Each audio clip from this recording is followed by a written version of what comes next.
Voilà. C'est bien, magnifique. C'était le Bélarus. Et là, on va faire la Bulgarie. On va commencer par la Bulgarie, l'organisateur de l'Eurovision Junior 2015. Le futur, donc, organisateur. Et évidemment, là, on ne peut pas parler de cette prestation sans parler de ce qui s'est passé à la jury finale. Hein. Un énorme bug qui a duré bien 1 heure. Hein. Il y a plein de vidéos sur Internet, dont les miennes. Vous pouvez aller les voir sur la chaîne d'Irofric. Donc la mienne, donc. Et finalement, je suis très content parce que pour moi, les problèmes techniques, ça fait partie du charme des jurys finales, hein, clairement. Évidemment, je fais entièrement confiance aux organisateurs pour que ça ne se passe pas, pour qu'il n'y ait aucun problème lors de la division télévisée, parce que l'IBU, donc l'UEF, est l'une des rares organisations, à laquelle je fais entièrement confiance, quoi. Franchement, je crois en leur professionnalisme, c'est l'une des rares organisations qui font des concours irréprochables à la télévision. D'ailleurs, il n'y a rien au-dessus de l'Eurovision à la télévision, hein, clairement. Que ce soit musicalement ou au niveau de l'organisation, c'est clair et net. Hein. Voici Planet of the Children qui avait bugué. Allez, enjoy.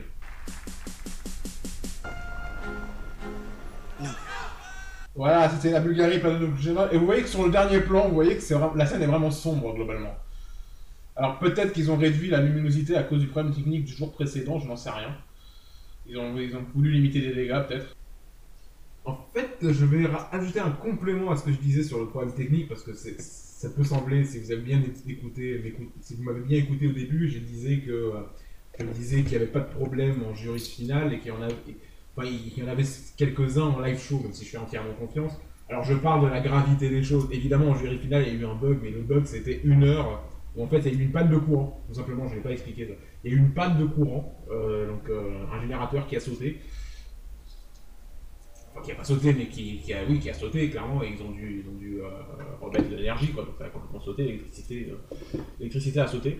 Et donc ils ont mis un deuxième générateur en live show. Mais après, il y a eu un problème technique qui durait 1 heure. Et pourquoi ce n'est pas une mauvaise expérience, et pourquoi je dis que oui, c'est ce qui fait le charme du jury final, c'est que ça n'a pas du tout influencé le reste du spectacle. Ça veut dire que en retirant cette heure de problème technique, et ben tout le reste s'est déroulé à merveille, quoi. Et pendant cette heure de problème technique, eh bien, le chauffeur de salle, on s'est amusé avec le chauffeur de salle, avec les voisins. Finalement, voilà, je parlais avec les voisins, j'explique sur mon blog, et le chauffeur de salle disait alors il demandait s'il y avait des Bulgares dans la salle. Par exemple, bon, coïncidence évidemment, mais il demandait s'il y avait des Bulgares dans la salle, et ils disent ah, you don't look Bulgarian, you look Maltese. Et moi, je suis assis dans mon siège et je dis they all look the same anyway. Et là, il y a la voisine qui me sort even you look Maltese. Même moi, je ressemble à un Maltais, parce que j'ai un peu une couleur de peau légèrement foncée, mais pas trop. Et effectivement, voilà, donc je suis pas certain que les Bulgares et les Maltais aient une grande différence au niveau de la couleur de peau. Donc on était morts de rire, et voilà, ça fait des belles expériences. De toute façon, j'ai filmé, j'ai pas encore tout posté. Il faudra que je poste ces vidéos du problème technique, parce que j'en ai un paquet. Bon, il faut que je les organise, parce que j'ai pas encore posté. Il faudra que je m'y mette quand même. Mais voilà, c'est quand même pas mal. Allez, c'est une petite parenthèse. Voici Samarin, Breaking My Heart, avec une artiste qui participera à l'Eurovision 2015 6 mois plus tard, donc c'est la première fois. Allez, je vous laisse apprécier, même si là je parle par-dessus la chanson, mais vu le niveau de la chanson, on perd pas grand-chose. Allez, vous pouvez mettre sur pause maintenant. Je vous épargne même une chanson de merde, hein, quelque part. Là, on rentre dans la partie des...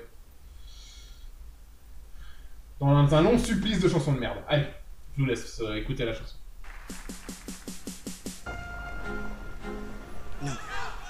Voilà. C'était mauvais, hein. C'était assez mauvais.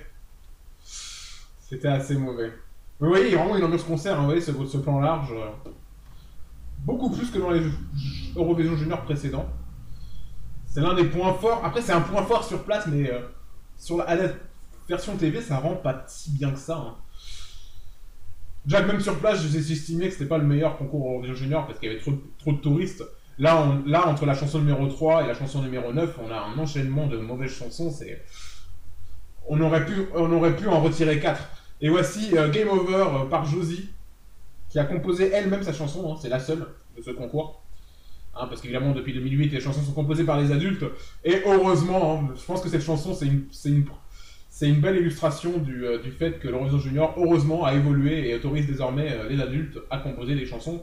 Parce que sinon, on a des massacres comme Game Over par Josie. Je vous laisse apprécier, entre guillemets, le massacre.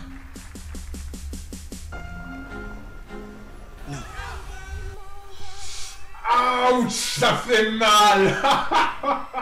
Quelle horreur. Waouh.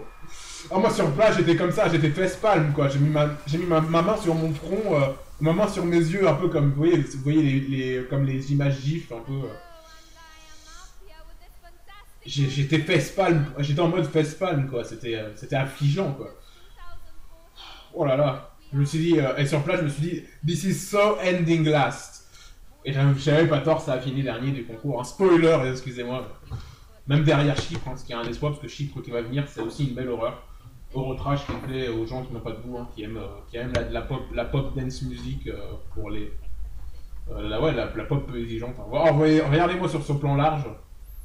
C'est très très moche. Vous voyez à droite et à gauche, on voit des poteaux rouges. Vous auriez pu mettre des écrans dessus, quoi, je sais pas. Et voilà, là on a vu sur les ordinateurs Intervalact, première Intervalact. Et là c'est une innovation de match. Je vais parler par-dessus, hein, je vais faire un peu comme. Parce que tout à l'heure je parle par-dessus les Intervalacts, c'est ce que je reproche aux commentateurs beaufs qui parlent par-dessus au lieu de nous laisser apprécier chez le spectacle. Mais là je suppose que vous l'avez déjà vu en partie. Et si ça vous intéresse pas, vous pouvez regarder l'Intervalact et ensuite écouter mes commentaires après quoi. Si ça vous intéresse. Donc là voilà, très belle Intervalact à nouveau sur place, c'était impressionnant. Voilà ce plan large, vous voyez ce plan large c'est pas terrible. Hein. C'est vraiment beaucoup mieux sur place. Là, ils font des zooms, ça sert à rien. On préfère avoir une vue un peu... Là, c'est ridicule. Là, on voit rien. Voilà, cette vue-là est pas mal, mais là... Vous voyez, là franchement, là, la version... Ça m'étonne, même. C'est vraiment pas terrible. La production est pas terrible, hein, mine de rien. Là, je suis en train de me le dire, parce que j'ai jamais vu. Hein. J'étais sur place, j'ai pas pu le voir. Ah, et la production... Les plans caméra sont vraiment pas terribles. Hein. Très très sombre, très concert. Bon, ça s'améliore, mais ouais, là il y a des gens qui dansent sur le côté, mais on les voit pas. Ils sont pas éclairés. Là ça a bugué à nouveau, vous voyez, ça bug. Il y a eu encore des bugs en finale quoi. Vous voyez, ça a bugué là. Là ils ont du mal, même avec 2 générateurs, ils n'ont pas réglé tous les problèmes. Inutile de préciser qu'à la jury finale tout fonctionnait parfaitement. Il n'y avait pas de logo qui apparaissait au milieu des trucs. Je sais pas, c'est peut-être la programmation du background de la prestation bulgare qui fait surchauffer les appareils. Alors évidemment, après la jury finale, après la pause d'1 heure, ça a eu le temps de refroidir, mais ce qui n'est pas le cas ici, parce qu'ils ont du temps de chiner. Je sais pas si c'est pour ça. C'est pas du tout. En tout cas, il y avait encore des bugs, vous voyez, qu'il n'y avait pas. La jury finale, je peux vous le garantir. J'ai pas filmé, mais je peux vous garantir qu'il n'y a pas eu de bug. Il n'y avait pas eu voilà, le logo de l'Euroto Junior qui s'affichait comme ça, impromptement, de manière impromptue.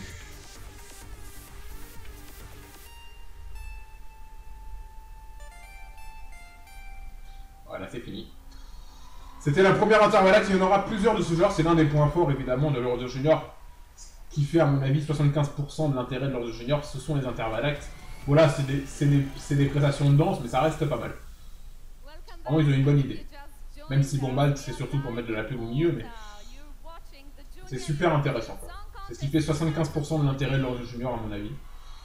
Bien plus que les chansons, hein, clairement. 2 kilometers away.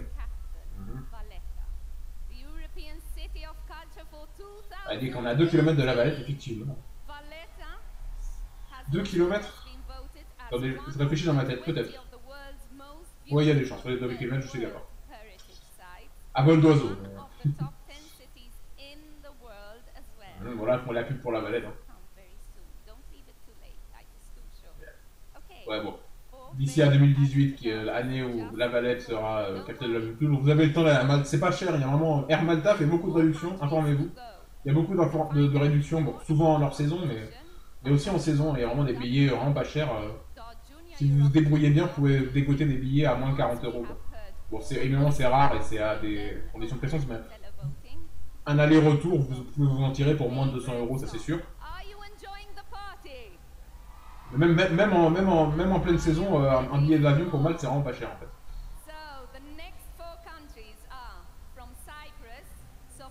Cyprus, voilà. Donc là, on a vraiment un enchaînement de mauvaises chansons. Hein. C'est Easy Pop. Bon, Georgia, c'est une petite exception, mais même ça... ouais, Suède, alors, encore de l'Eurotrash. Je vous assure que j'étais sur place, j'ai souffert pendant cette enchaînement. À la fin, on était vraiment soulagé que l'Italie arrivait, quoi. Parce que, waouh, c'était lourd, quoi. Heureusement que l'Italie arrivait, et après, ça s'enchaînait très vite. C'est pour ça que, d'ailleurs, pendant l'Arménie, j'étais très content. Je bougeais sur ma chaise, sur place.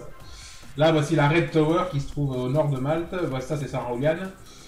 Donc là, il y a un peu d'enchaînement qui n'ont pas vraiment de cohérence quand on sait où se trouvent les différents monuments, évidemment. Là, on est passé directement voilà, du nord de Malte à Saint-Raulian, qui n'est pas exactement au nord. Ça, je vois pas. Ah, ça doit être ressemble. C'est ça la Valette. Bon, voilà. Donc, bon, là, ils font un peu un best-of de Malte, hein, clairement. Avec une majorité de Saint-Raulian, mais voilà, retour à la Red Tower.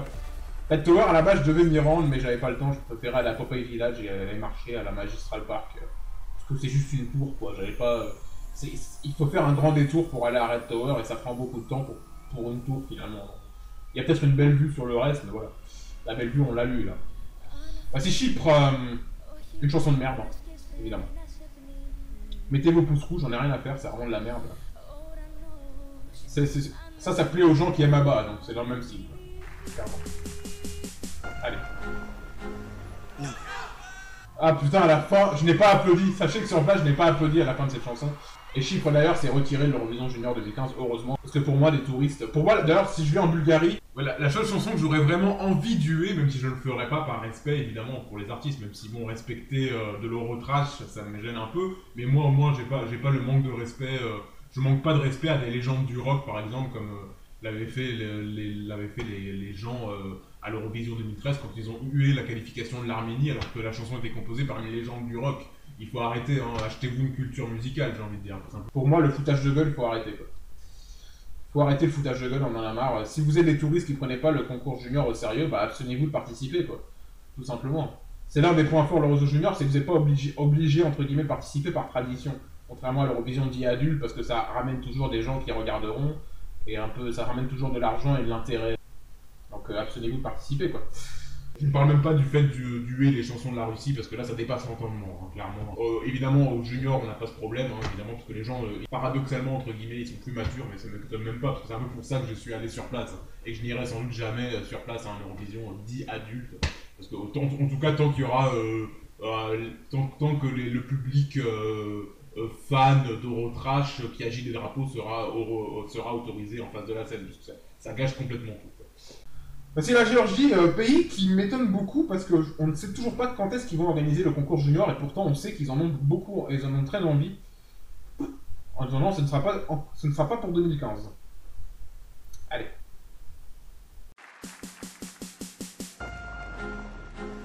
Non.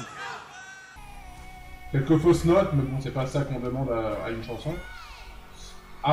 Sachez que sur place, la pyrotechnique a été lancée bien plus tôt que prévu. Et je trouve que le moment où elle a été lancée en jury final, où la pyrotechnie est apparue en jury final, est plus cohérent qu'en finale, parce qu'en finale, ça fait une overdose de jaune, quoi. Donc, je trouve que c'était plus cohérent que ça se lance au moment où ça s'est lancé, même en jury final, même si c'était évidemment un problème technique. Mais voilà, donc ça prouve vraiment que finalement, il n'y a pas non plus... ça dépend de la vision d'artiste, quelque part. C'est une vision d'artiste et des producteurs qui décident de lancer un effet à tel moment. Au final, vous voyez que bon, on peut le lancer à plusieurs moments. Du moment que c'est pas au début, c'est pas non plus un problème technique énorme, quoi.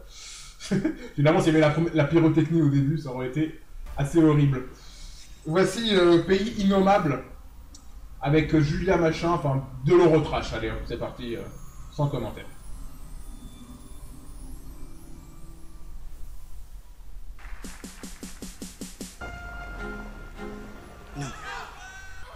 Voilà, c'est tout ce qu'on ne veut pas voir à l'Eurovision Junior, ni à l'Eurovision Adulte d'ailleurs.